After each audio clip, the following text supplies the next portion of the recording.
Tough talks? Here's how to nail them every time. By the end of this video, you're going to have 5 secrets to thriving in difficult conversations without losing your cool. So let me tell you a story. I once had a boss. Let's call him Greg the Grenade. He was somebody that just exploded anytime someone challenged him. One day during a strategy meeting, I gently suggested a different approach to a client pitch. Before I could even finish, boom! Greg's face turned red, his voice thundered, he got all emotional, and I silently promised myself, never again. I'm just going to keep my mouth shut. But here's the twist. That moment was not the problem. The real issue here was I didn't know how to navigate high stakes conversations without freezing, fawning, or flipping out. And neither do most people that I talk to. So in fact, according to a 2023 survey by Harvard Business Review, 69% of employees avoid difficult conversations altogether, whether it's confronting a colleague, giving tough feedback, or negotiating a raise. And when I read that, I think it could probably even be higher. How many times today, when most people nobody wants to rock the boat. Nobody voices their opinions. Sometimes you're in meetings and no one's really talking. It's like complete silence. I know as a corporate professional, I run a lot of cross-functional team meetings for projects, for products I'm working on. And when you're polling the group, no one has anything to say until the end and you're going to launch. And then all of a sudden, all of these things start crawling out of the woodwork. You didn't do this, you didn't do that, you didn't involve this person, but they're quiet all along. So it's very annoying to me when that kind of stuff happens. But people are afraid to speak up, especially when they feel like the spotlight is on them because they don't want to be the ones with their name on saying what you should be doing or maybe just on some suggestions. So what separates true leaders who lean in and grow from the ones who ghost or they implode?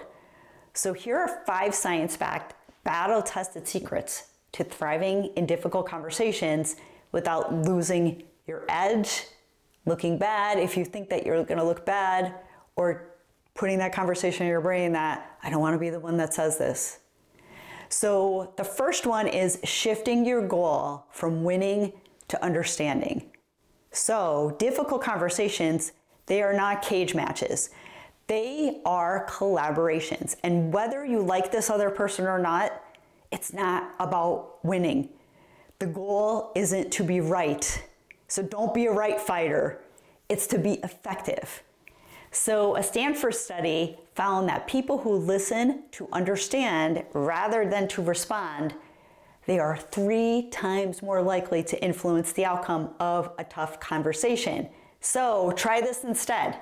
Instead of saying, that's not true, when someone's speaking, sometimes we want to blurt out, that's not true. I've been there. I'm like one of those people that I feel it.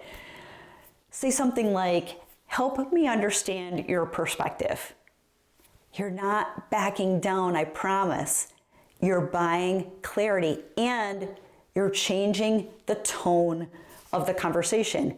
So the person that's saying something, even though they're probably not right sometimes, it changes the tone and it doesn't feel like they are on defense for them.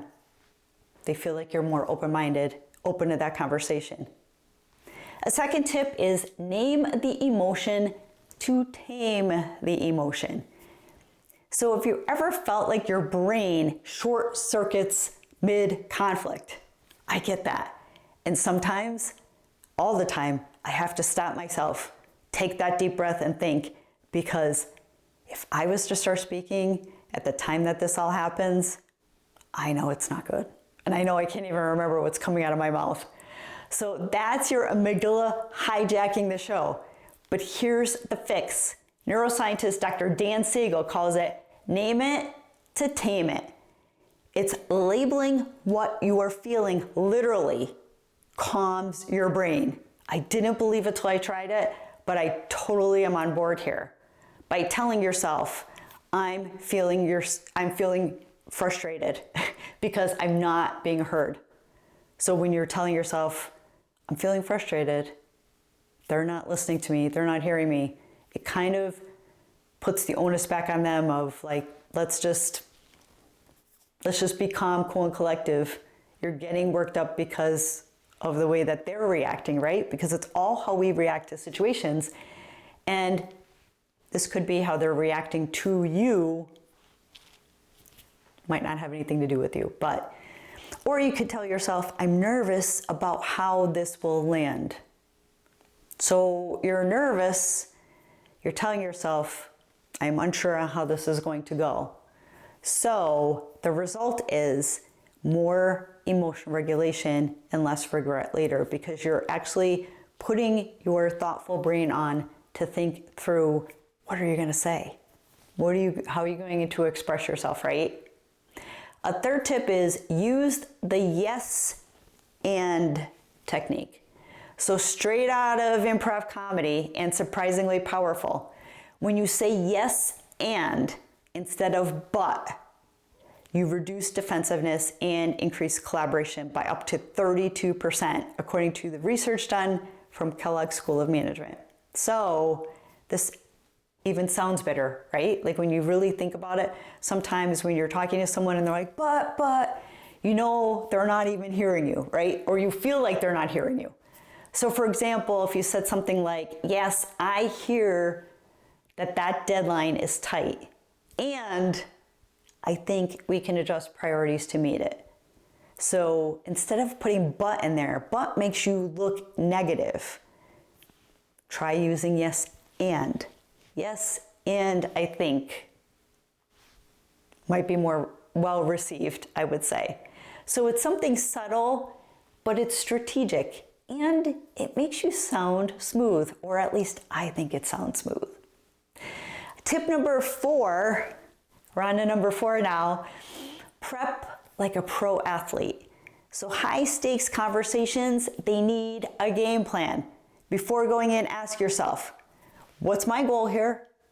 What do they likely want to hear or know? And what is our common ground? So even practice it. Practice what you're going to say. Write it down. Even practice yourself voice, like on your phone with voice recording, on Teams or Zoom. Just get into a meeting and record yourself so you can see how you're reacting, your facial expressions maybe. I talk to myself all the time, so if you're driving past me and you see me and I'm talking, I'm probably talking to myself because I'm always thinking, how am I going to react to this situation? How am I going to deal with that? I know that sounds messed up, but it's the way that I personally get through things. So a 2021 study in the Journal of Applied Psychology showed that employees who prepared for tough conversations, they had a 42% better outcome and reported less anxiety. So think of it like a pre-game warm-up. You wouldn't run a marathon cold, right? You wouldn't run for like 25 miles without never training, never walking, running, getting ready. That would not be to your advantage, I promise. Tip number 5 is decompress and debrief afterwards. So don't skip the post-game rejection and reflection. If things don't go well, take a moment by yourself to stop, breathe, and reflect. After difficult conversations, ask yourself, what went well? Because I'm sure there's some things that went well, even though you feel like nothing went well. What triggered me? What was the trigger on this? And what could I do differently next time? There's always good, bad, and sometimes ugly. Even journaling on it. This is something that I like to do because it makes me remember what are my triggers and how can I get past them so that I can grow out of it. I don't want to be triggered. I hate that feeling. And I hate how it makes me express myself. I don't want to be that guy that people talk about that they're crazy or they have this like toxic response back when you go to talk to them. I don't want to be that guy. So what triggers you when you were in a situation? What went well? What did you do well? If you can remember, because sometimes when you're triggered and you go off, you can't even remember what you even said, right? So try that out. And a bonus here is reflection activates the brain's default mode network. So it strengthens your self-awareness and your learning capacity over time. Build that thick skin. You're not just surviving the conversation, you're building mental muscle. So the bottom line here is this: difficult conversations, they don't have to derail your day. They don't have to even derail your relationships or yourself professionally. When you lead with curiosity, when you regulate your emotions, and you prep like a pro, you don't just get through hard conversations. You grow from them, and you're always prepared and ready. And the best part is you become the kind of leader, the kind of person who brings clarity, courage, and calm to a lot of chaos, which exists everywhere in every situation. I totally think that. So because thriving under pressure isn't just a skill, it is your superpower, so make it that way. So do you want to have more high performance and high performance communication tools like these? Let me know in the comments. What has been your toughest conversation? I'd love to hear about it and possibly feature it in a future newsletter or one of these videos, anonymously, of course.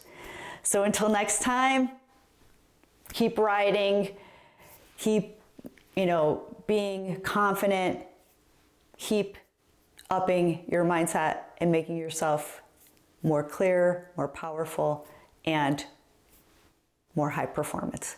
So until next time, if you found this content valuable, please consider sharing, please consider subscribing, and we'll see you next time.